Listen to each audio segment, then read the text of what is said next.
السلام علیکم ورحمۃ اللہ وبرکاتہ۔ بسم اللہ الرحمن الرحیم۔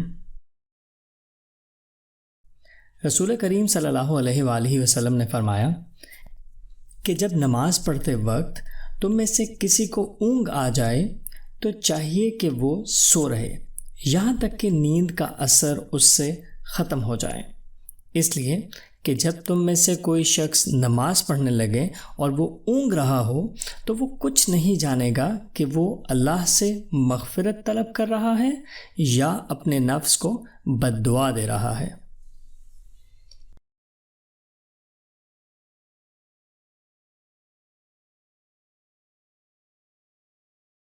صحیح بخاری حدیث نمبر 212۔